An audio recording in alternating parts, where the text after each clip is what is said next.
Hello, my name is Tim, and today is Monday, June 10th, 2019. And today's video will mark my 6-year anniversary of being off of caffeine. I'm actually a few weeks late. Last month I was sort of sick, plus I had a bunch of events going on. So it's 6 years in 1 month. And so I just want to go over how everything is going, basically. And I'm going to be shifting focus more to my whole diet, the components of the diet that I'm doing, rather than just caffeine itself. But as far as caffeine goes, I guess, I've hit the point where I've lost my memory of what caffeine meant to me. And I think I mentioned in a comment that I've sort of passed the event horizon of any memory of caffeine and why I even liked it in the first place. And in physics, the event horizon is sort of this: when you have a black hole in space, there's a point at which you get sucked into the black hole, I guess, and nothing can escape, even light. And sort of like, I guess, with caffeine or any drug, the gravitational pull on me has gotten less and less every year, until the point where I just crossed the event horizon and I don't even think about it anymore. And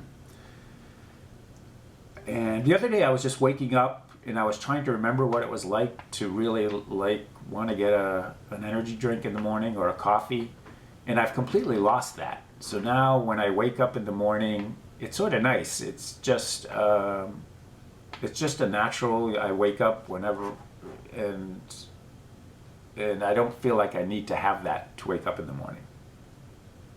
Also, one more thing with caffeine: my fiance, who I'm getting married this December to, which I'll talk about a little later, also quit caffeine about a year ago, or maybe 2 years ago, and she followed sort of a similar path as me, where she quit, and it was really pretty brutal for her when she quit, but she has a lot of willpower.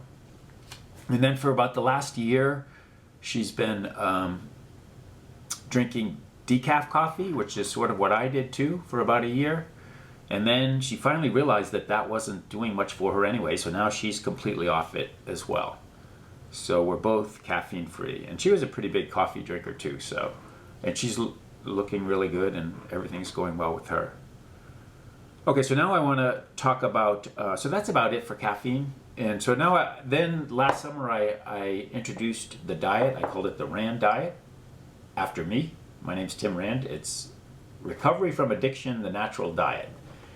But if you're interested in that, you can, it was the last video I did last summer.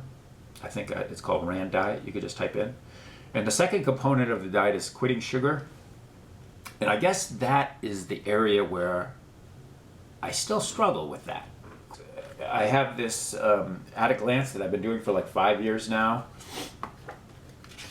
And as I said, I'm sort of obsessive compulsive, but I write down my weight every day, what sugar I have, which is in red, what exercise I do, and sort of my eating, the time I eat. But as you can see, there's a lot of red here, and so I still eat a lot of sugar, I guess. But I do try to cut down on it. What else? Oh yeah, so, but that, I'm getting married in December, so my weight right now is about 189, I think, this morning. And I'm definitely getting down to 180 one way or another by the end of the year. So, and the main thing I'm going to try to do is cut down on the sugar. But I found that harder than I thought it was going to be. Exercise, I'm still doing exercise, although in the last month I haven't exercised that much because I've been sick. Vitamin D I'm still doing. I try to get 15 or 20 minutes of sun on sunny days. But in New England in the last month it's been sort of cloudy, so I haven't been doing that. So the main thing I want to talk about is fasting. So the main thing I've changed is I fast 1 day a week. And I've been doing it on Mondays. So today is Monday. So today I'm in the middle of a fast. So the last thing I ate was at 9 o'clock last night. And it's 3 o'clock in the afternoon now. And what I do is I do anywhere from a 36 to a 40-hour fast every week, once a week. And if you look at the schedule, again, so I do fast, fast, fast, fast. And for a while I was doing a half fast on the second day of the week, but I've sort of stopped that. I don't know, this isn't the best way to show it, I guess, but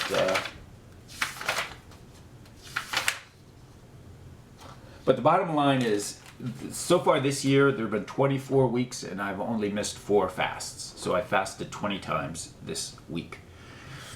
And one thing I will say about the fast, I'm a real big fan of it. I don't know why, but I really like fasting. I like the experience of fasting. And my fiance doesn't like to fast, but she's actually started doing it a little bit too. And all I can say is if it sounds hard to do it, I actually developed a T-minus 30 method to gradually get into fasting too, but I never published it. But the bottom line is you just get into it gradually. And what she's doing now is she's fasting for like 20 hours once a week. I fast for like 40 hours once a week. And one thing I want to say about fasting though, I don't look at fasting as a weight loss mechanism. In fact, I think nature has made it such that fasting, since fasting is such a natural state of all animals, that you don't try, it doesn't make you lose weight, but it actually makes you maintain your weight. So for me, the benefit of fasting is just that your body gets a day off to just recuperate and rest. So I think in our current society, we're sort of suffering from like the equivalent of sleep deprivation with respect to our digestive system, which takes up a lot of our effort. And overall, I guess the bottom line is I feel very good, very healthy. I'm 58. I feel like I'm doing better than most of my peers in my age group.